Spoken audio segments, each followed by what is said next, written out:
ശക്തിയെ മാത്രമേ ബഹുമാനിക്കുകയുള്ളൂ. ഇന്നത്തെ ഇന്ത്യ ലോകത്തിലെ ഒരു അനിഷേധ്യ ശക്തിയാണെന്ന് ചൈന തിരിച്ചറിയുന്നു. ഏഷ്യൻ വൻകരയിലെ അധികാര സമവാക്യങ്ങൾ മാറ്റിമറിക്കുന്ന വലിയൊരു അപ്രതീക്ഷിത നീക്കത്തിനാണ് ന്യൂഡൽഹി ഇപ്പോൾ സാക്ഷ്യം വഹിച്ചിരിക്കുന്നത്. അതിർത്തിയിൽ എക്കാലത്തും പ്രകോപനം സൃഷ്ടിക്കുന്ന ചൈന ഇപ്പോൾ പ്രധാനമന്ത്രി നരേന്ദ്രമോദിയുമായി നിർണായക ചർച്ചകൾ നടത്തിയിരിക്കുന്നു.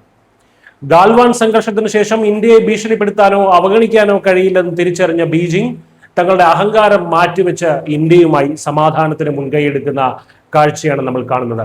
പുതിയ ഇന്ത്യയുടെ ആഗോള സ്വാധീനത്തിന് മുന്നിൽ ചൈനയ്ക്ക് ഇന്ന് തന്ത്രപരമായിട്ടുള്ള ഒരു ചുവടുമാറ്റം നടത്തേണ്ടി വന്നിരിക്കുകയാണ്.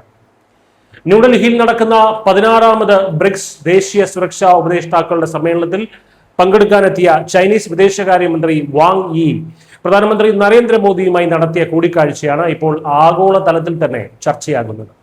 ഇന്ത്യയുമായിട്ടുള്ള തർക്ക വിഷയങ്ങൾ ചർച്ചകളിലൂടെ പരിഹരിക്കാനും നേതാക്കൾ തമ്മിലുണ്ടാക്കിയ ധാരണകൾ നടപ്പിലാക്കാനും ചൈന പൂർണ്ണ സജ്ജമാണെന്ന് വാങ് യി വ്യക്തമാക്കി. ഇന്ത്യയുമായിട്ടുള്ള പരസ്പര വിശ്വാസം വർദ്ധിപ്പിക്കാനും സംശയങ്ങൾ ദൂരീകരിക്കാനും ചൈന ആഗ്രഹിക്കുന്നുണ്ടെന്നും അദ്ദേഹം കൂട്ടിച്ചേർത്തു. അതായത് ലോകരാജ്യങ്ങൾക്ക് മുന്നിൽ അതിശക്തമായി വളരുന്ന ഇന്ത്യയെ പിണക്കി മുന്നോട്ട് പോകാൻ കഴിയില്ലെന്ന വലിയ യാഥാർത്ഥ്യം ചൈന ഔദ്യോഗികമായി അംഗീകരിച്ചിരിക്കുകയാണ്.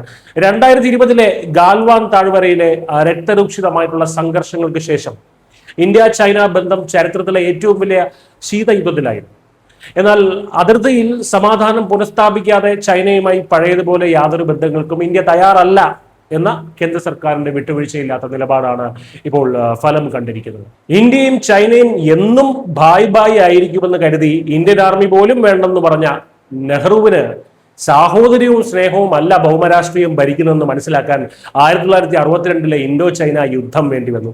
ഭൗമരാഷ്ട്രീയത്തിൽ സ്നേഹവും ദയവും ഒക്കെ ദൗർബല്യമായി മാത്രമേ കാണപ്പെടുകയുള്ളൂ. സ്നേഹത്തോട് ഇങ്ങോട്ട് പെരുമാറുന്ന രാജ്യത്തോട് തിരിച്ച് അതിന്റെ ഇരട്ടി സ്നേഹം നൽകുന്ന ഒരേ ഒരു രാഷ്ട്രം ഭൂമിയിലുണ്ടെങ്കിൽ അത് ഇന്ത്യ മാത്രമാണ്. സ്നേഹവും ദയയും ഒന്നും ദൗർബല്യമായി കാണാത്ത ഒരേ ഒരു വൻശക്തി ഇന്ത്യ മാത്രമാണ്. പക്ഷേ അങ്ങനെയല്ല അമേരിക്ക, അങ്ങനെയല്ല ചൈന, അങ്ങനെയല്ല തുർക്കി, അങ്ങനെയല്ല പാകിസ്ഥാൻ, അങ്ങനെയല്ല ബംഗ്ലാദേശ്. അതിർത്തിയിലെ ഇന്ത്യൻ സൈന്യത്തിന്റെ വൻ സന്നാഹങ്ങളും നയതന്ത്ര തലത്തിലുള്ള ഇന്ത്യയുടെ കർശന നിലപാടുകളും ചൈനയെ ശരിക്കും പ്രതിരോധത്തിലാക്കിയിരുന്നു. സ്നേഹിച്ചാൽ നക്കിക്കൊല്ലാൻ മാത്രമല്ല, വെറുപ്പിച്ചാൽ ഞെക്കിക്കൊല്ലാനും ഇന്ത്യക്ക് അറിയാമെന്ന് ചൈനയ്ക്ക് ബോധ്യമായിട്ടുണ്ട്.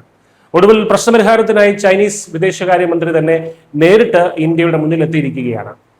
ചൈനയുടെ ഈ അപ്രതീക്ഷിത നീക്കത്തിന് മറ്റൊരു പ്രധാന കാരണം കൂടിയുണ്ട്. 2026 ബ്രിക്സ് കൂട്ടായ്മയുടെ അധ്യക്ഷ പദവി വഹിക്കുന്നത് ഇന്ത്യയാണ്.